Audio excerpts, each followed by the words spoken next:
It began in silence. No drums of war. No political build-up. No warning sirens across civilizations. Just a single transmission that spread faster than light across every major galactic network. It did not come from a known empire. It did not come from a council. It came from a fractured region of space, an area marked on maps as unclassified and unstable. And the message was simple. All recognized civilizations are hereby declared hostile to mutual survival. At first, no one understood it. Some thought it was a translation error. Others believed it was a rogue AI signal.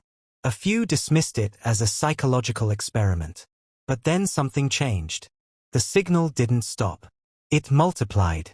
Every communication channel, every deep space relay, every quantum-linked network began receiving the same message, perfectly synchronized. Not repeating. Not looping. Expanding. As if the message itself was learning how to be everywhere at once.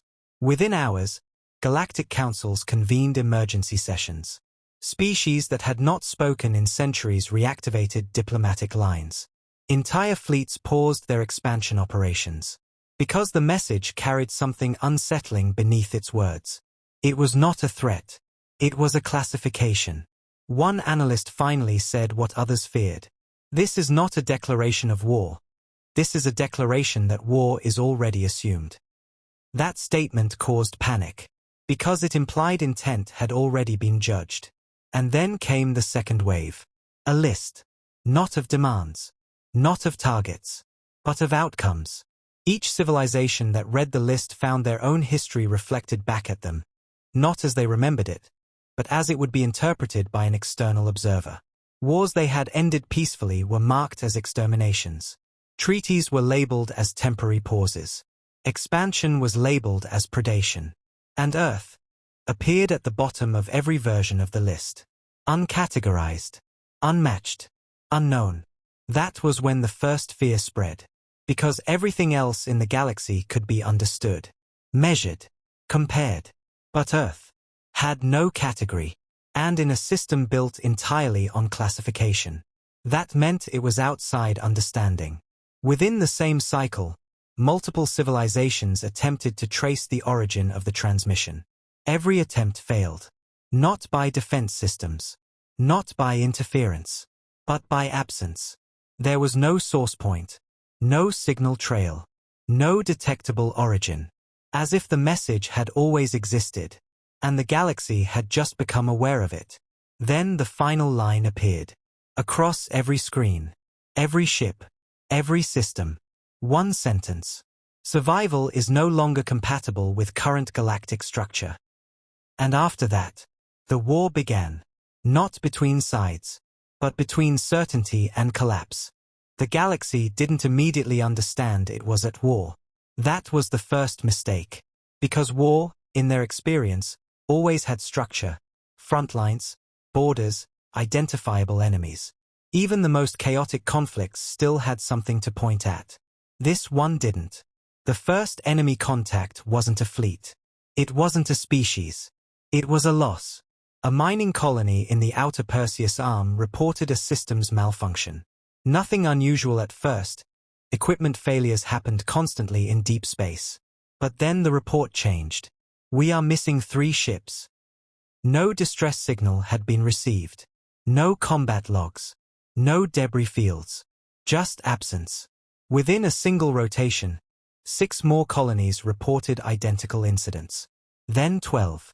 Then entire supply routes began returning with partial convoys, ships missing in the middle of formation, as if they had been erased between one blink and the next. Fleet commanders ordered full tactical scans. Nothing appeared. No stealth signatures. No energy discharges. No gravitational disturbances.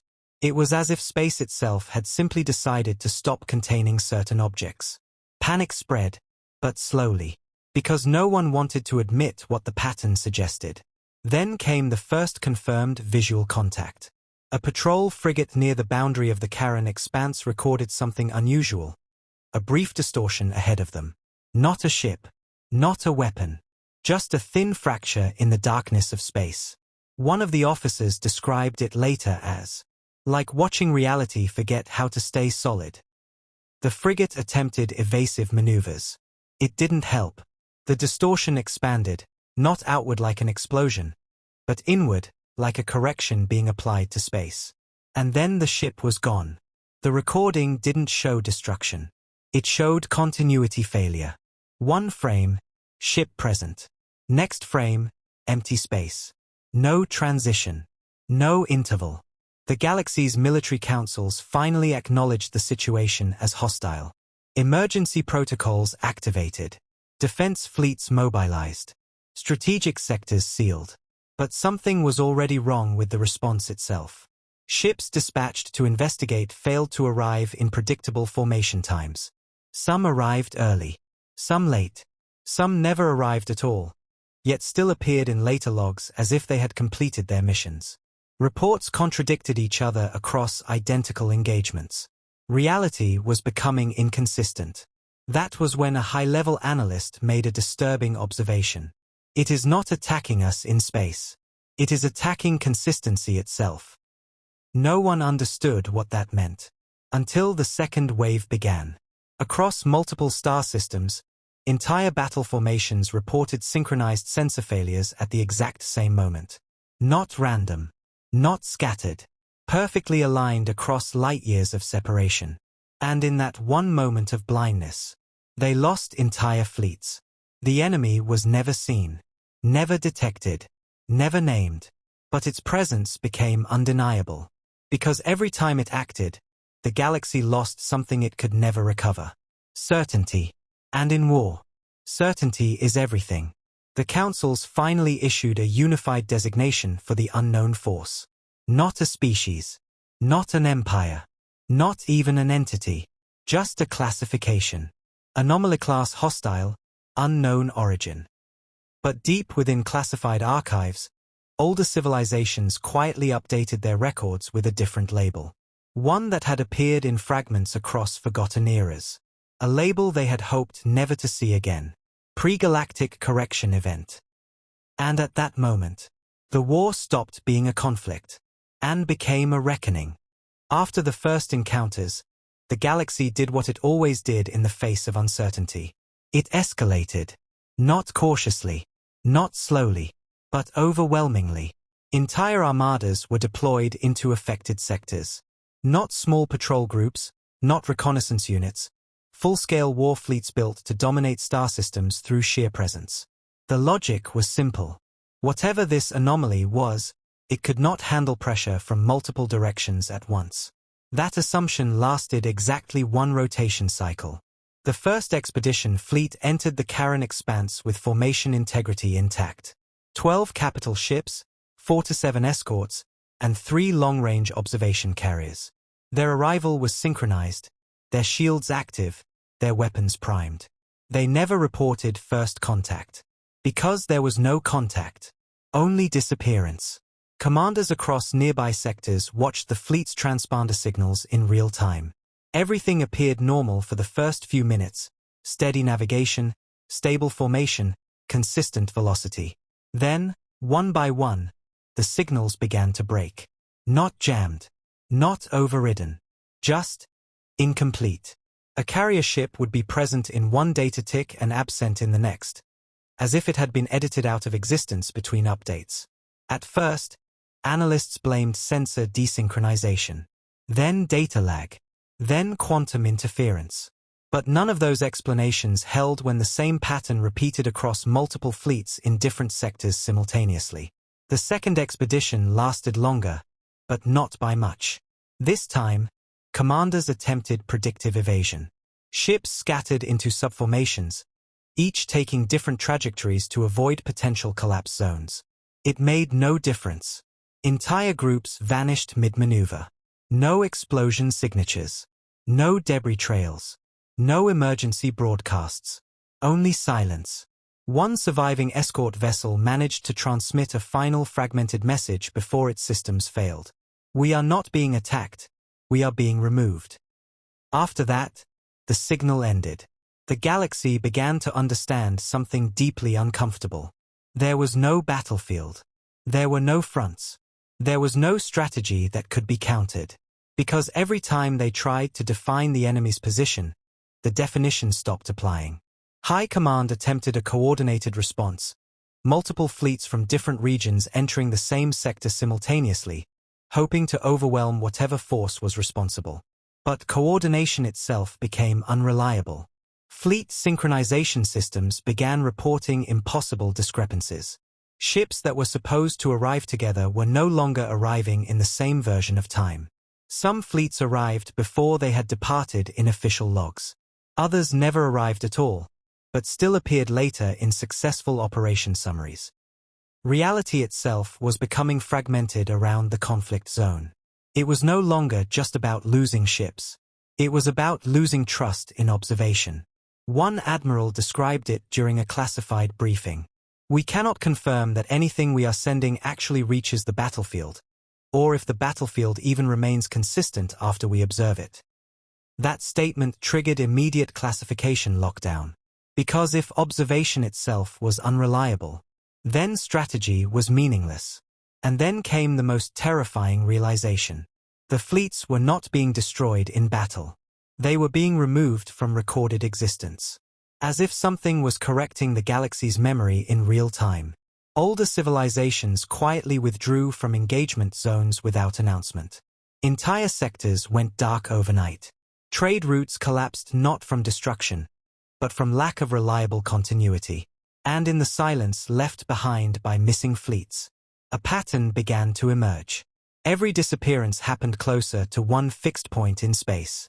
A region previously labeled as unimportant, uninhabited, ignored. A place that had always been there, but never mattered. Until now. And that point was Earth. At first, Earth was not considered relevant to the conflict. It was too young, too isolated, too structurally insignificant in galactic affairs. A developing system, still bound to its own star, still struggling with internal complexity rather than interstellar influence. But that perception began to fracture.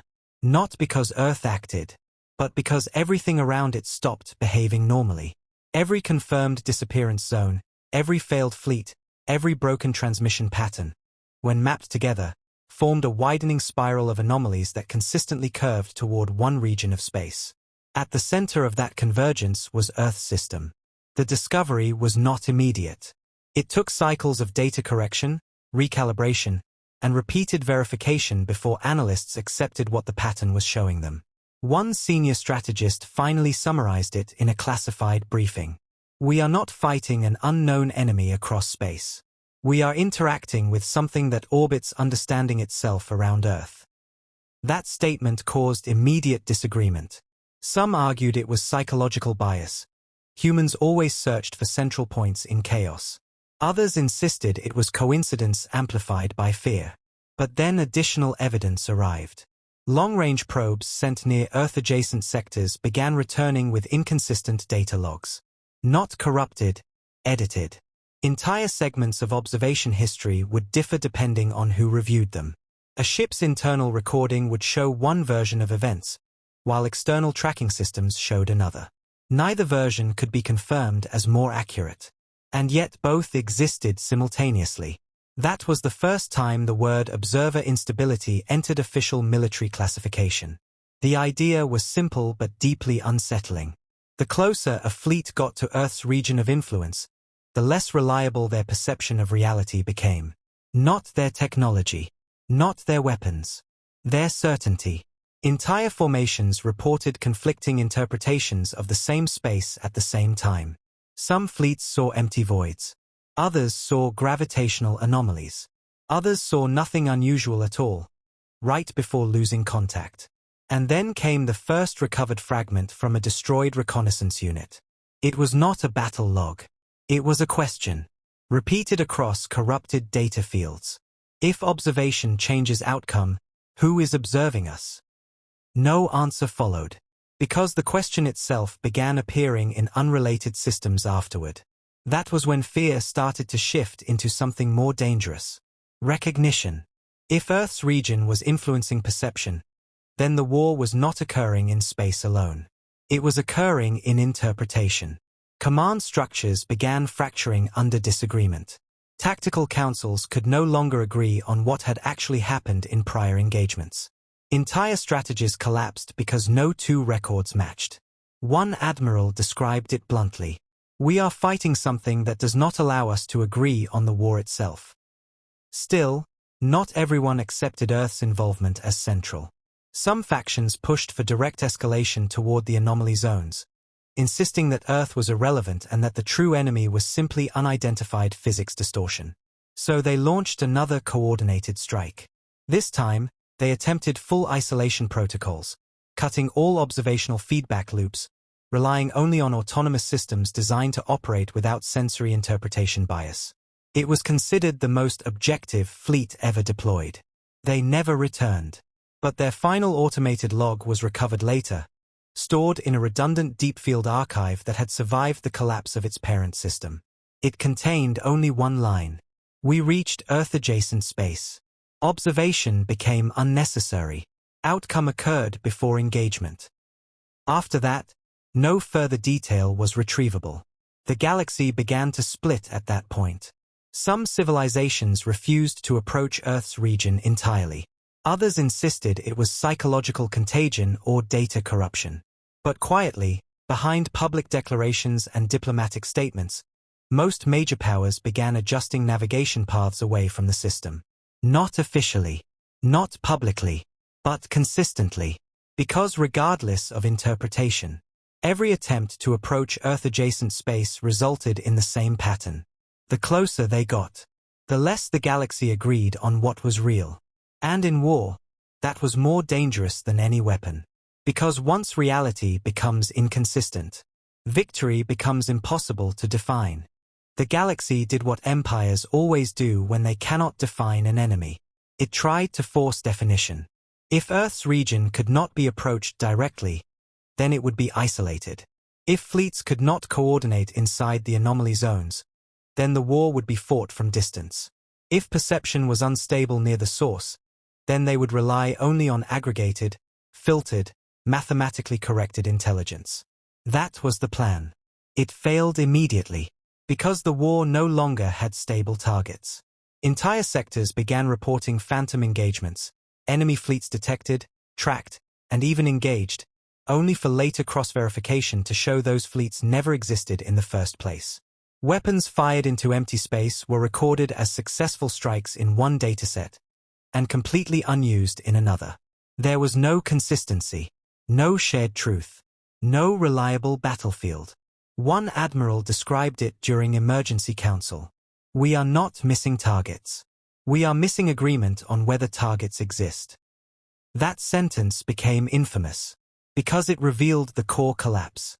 They were still fighting a war, but they could no longer confirm what the war was made of. Then came the second phase of breakdown. Automated defense systems, designed to remove human bias, began to behave unpredictably. Independent fleets running identical algorithms reached different conclusions about identical encounters. Two ships, side by side, could analyze the same space and produce completely opposite threat assessments. One would report total safety. The other would initiate emergency evasive maneuvers. Both would be correct according to their internal logic. That contradiction spread fast. Soon, entire battle groups stopped trusting each other's readings.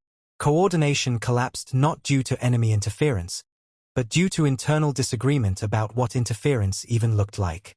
The enemy was still unseen, still undefined, but its effect was now universal. It destroyed consensus. Attempts were made to restore control through centralized command overlays. High-level synchronization nodes were deployed across multiple fleets to enforce unified interpretation. For a brief moment, it worked. Hundreds of ships aligned under a single shared dataset. And then, the dataset changed. Not corrupted, not hacked, not overwritten by force. It simply updated, as if a newer version of reality had replaced the old one. Within seconds, fleets that had been perfectly synchronized began diverging again, because the correct version of events they had been using no longer existed. That was when panic escalated into something more dangerous: fragmentation. Some fleets began retreating without orders. Others advanced into zones no longer considered dangerous. A few simply shut down their external communication systems entirely, trusting only internal logic. And still, Earth remained silent. No signals, no response, no declaration of involvement. But its influence was becoming harder to ignore, because every time a fleet approached regions where Earth's presence was statistically unavoidable, the war itself stopped behaving like a war. Admirals began noticing a pattern in the failures. The closer to Earth's boundary zones, the more inconsistent the data, the less predictable the outcome, the more pre-decided events felt. One strategist proposed a terrifying theory. What if we are not fighting Earth at all, but fighting the consequences of approaching Earth? The Council rejected the idea publicly. Privately, they began adjusting fleet paths to avoid testing it. Because regardless of theory, no one could deny the operational reality. Every attempt to establish a defined battlefield near Earth resulted in the same outcome. The battlefield stopped being definable. And in its place, only uncertainty remained. The war was still ongoing. Ships were still deployed. Orders were still issued. But something fundamental had broken. There were no longer targets, only interpretations. And interpretations do not surrender. By now, most civilizations had adapted in one of two ways. They either pulled back from Earth's influence zones entirely, or they continued observing from a distance so great that certainty loss became statistically irrelevant. But there was one exception. One civilization refused to retreat. They were not the largest empire in the galaxy, not the oldest, not the most technologically advanced. But they had one defining trait. They believed observation was always safer than ignorance. They called themselves the Varelian Accord, a collective intelligence network spread across hundreds of systems, designed specifically to maintain shared reality integrity during galactic-scale crises.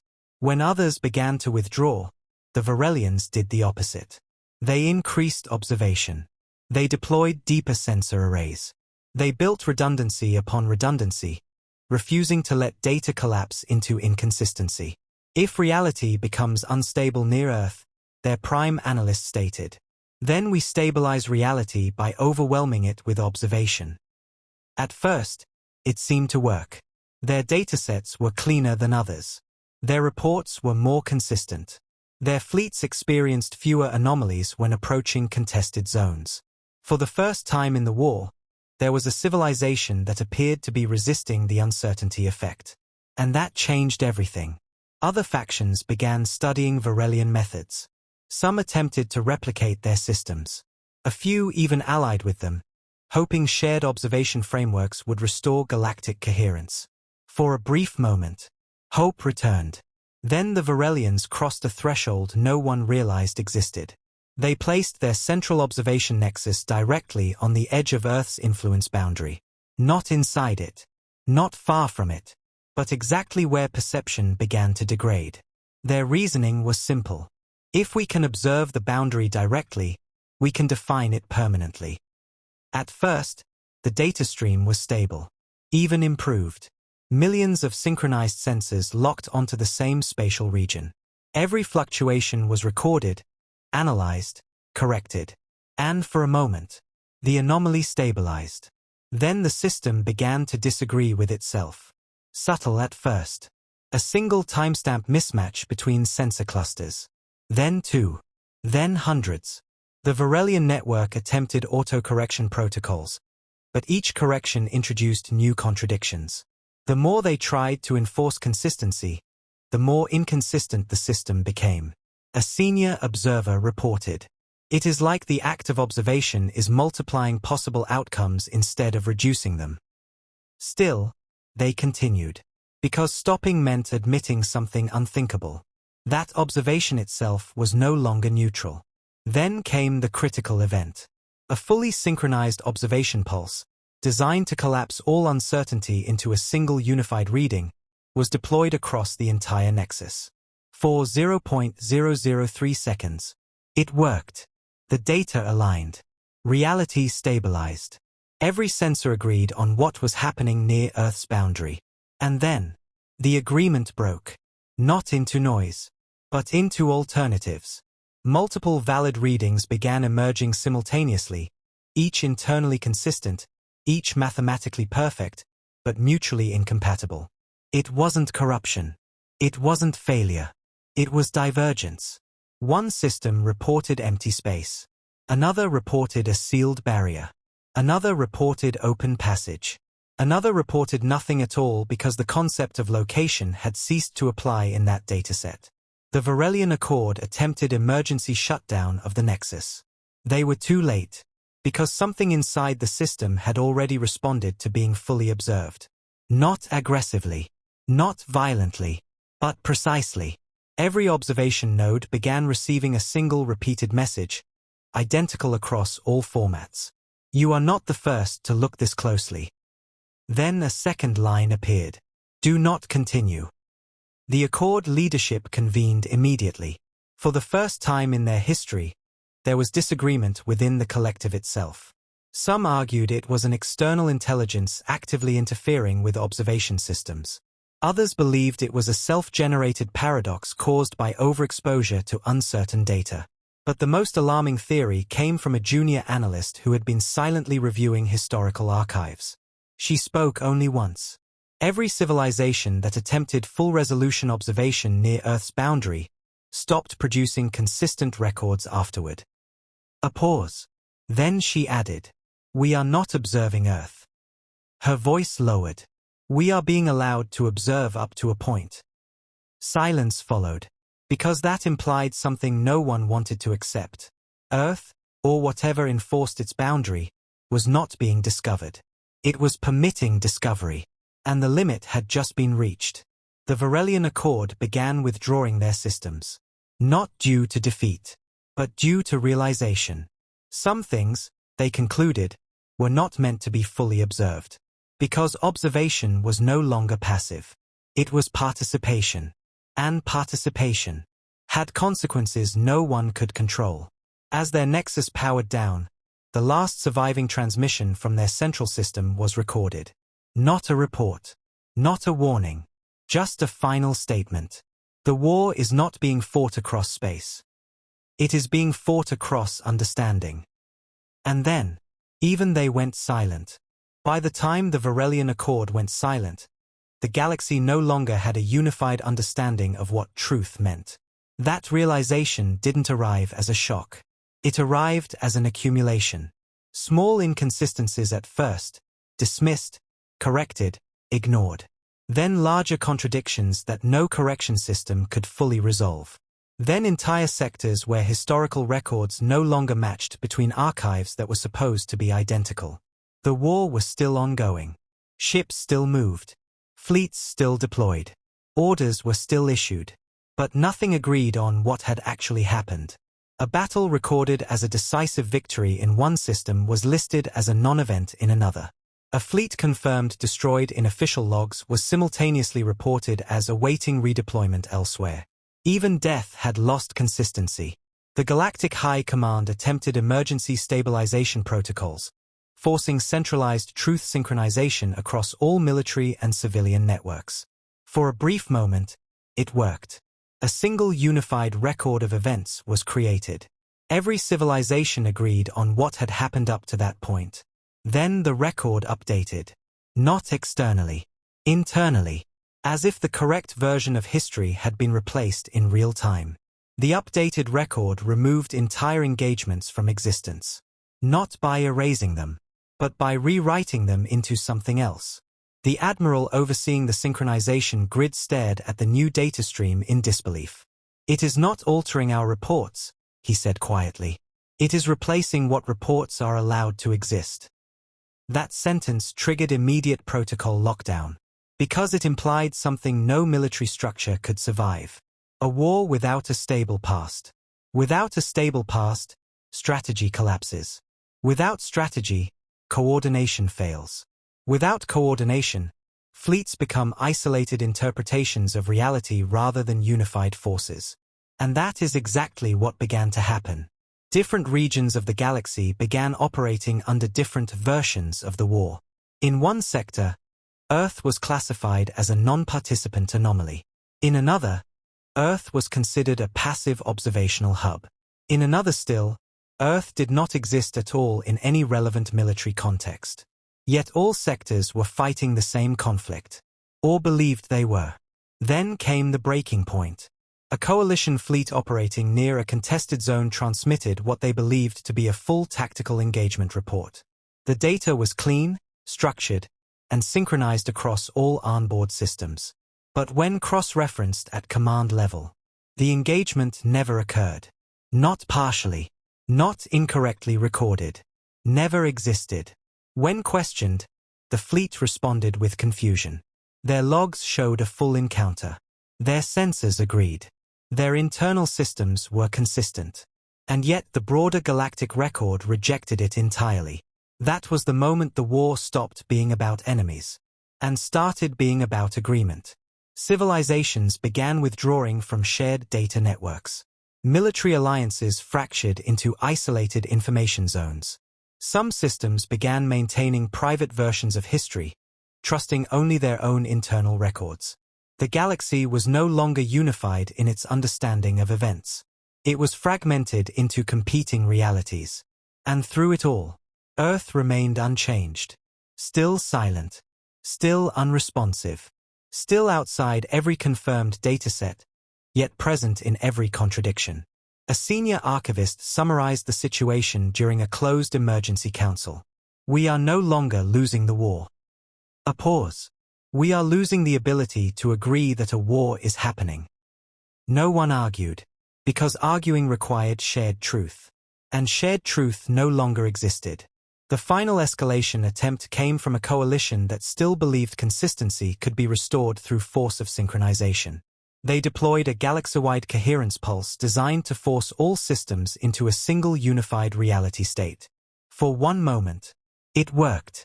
Every record aligned. Every system agreed. Every fleet, every archive, every sensor network converged into one consistent version of reality. And in that moment, they saw it. Not Earth, not the enemy, but the structure beneath everything they had been trying to observe. A pattern, a framework, something that didn't belong to space, or time, or conflict. Something that defined what could be considered real in the first place. Then the coherence pulse collapsed, and reality fragmented again. But the memory of that moment remained, and it was enough to break what was left of confidence across the galaxy. Because now they knew, truth was not being destroyed. It was being filtered, and whatever controlled that filter had not finished adjusting it yet. There was a point in every civilization's history where wars ended. Sometimes through victory, sometimes through collapse. Sometimes through exhaustion so deep that even hatred became too expensive to maintain. But this war did not offer an ending. Not because it was endless, but because it refused to stay defined long enough to conclude. After the collapse of shared truth, the galaxy entered its final phase of instability. There were still fleets, still commanders, still councils issuing orders across fractured communication networks. But none of them were operating in the same version of events anymore. One sector believed the war had already been won. Another believed it had just begun. A third could no longer confirm whether any external threat still existed at all. And Earth remained the only constant that appeared in every version of reality, but never in the same way. To some, it was a silent origin point. To others, a sealed anomaly. To others still, a symbol that appeared only in corrupted historical records, always associated with warning events that no longer aligned across timelines. But no matter the interpretation, every path of data eventually bent back toward it. That was the final discovery made by what remained of interstellar coordination networks. Not a command center, not a council, just an automated reconciliation system attempting to restore minimal coherence across all surviving records. It produced one output, a single unified conclusion shared across every surviving data stream. All unresolved conflict states converge near Earth-class reference anomaly. No explanation followed. Because none was possible. At this point, fleets were no longer fighting battles. They were acting on incomplete interpretations of a war that no longer had a shared structure. Engagements occurred in isolated pockets, brief, confusing bursts of action where opposing forces often reported different causes for the same encounter. One side believed they were intercepting enemy invasions. The other believed they were conducting standard navigation drills. Both were correct within their own systems, and both were incompatible with each other. The war had stopped being external. It had become recursive. Then came the final attempt at resolution. A coalition of remaining civilizations, those still capable of sharing minimal data consistency, attempted one last unified operation. Not an attack. Not a defense. A question. They directed every available system, every remaining network, every surviving intelligence construct toward a single coordinated query broadcast into the regions surrounding Earth's influence boundary. What is the war? For the first time in cycles, there was no immediate contradiction, no fragmentation, no divergence. The response came, not as data, not as signal, but as a restructuring of every system that attempted to interpret it. Across the galaxy, every active network displayed the same message simultaneously. Not translated, not converted, just understood. The war is the attempt to define what cannot remain fully defined without ending. Silence followed. Because that statement did not identify an enemy. It identified a condition they had all been participating in. A condition that existed wherever observation, classification, and interpretation overlapped with something that resisted completion. An Earth. Earth was where that condition had first been contained. Not initiated. Contained. That realization spread slowly through what remained of interstellar command structures. Not as panic. Not as relief. But as exhaustion. Because it implied something no one had been willing to accept. There was nothing to defeat. Nothing to conquer. Nothing to end. Only limits on understanding that could not be crossed without destabilizing everything built upon them. The remaining fleets began withdrawing, not as retreat, but as acceptance of operational impossibility. One by one, systems powered down combat readiness protocols. Weapons were not fired. They were archived. Strategies were not defeated. They were invalidated by lack of consistent reality in which to execute them. And Earth remained untouched. Still silent. Still unchanged. Still acting as the fixed point around which every contradiction eventually curved. In the final recorded transmission from the last unified command node, an archivist wrote, "We expected the war to end when one side won." A pause. We did not understand that some conflicts do not end because they are unfinished. They end because they were never stable enough to complete. Then, after a long silence, the final line. Earth did not survive a galactic war. It defined the limit at which a galactic war cannot continue. And after that, there was no further coordination. No final battle. No victory declaration. No surrender. Only a galaxy slowly learning a new rule it could not unlearn. Some truths cannot be resolved. Only respected.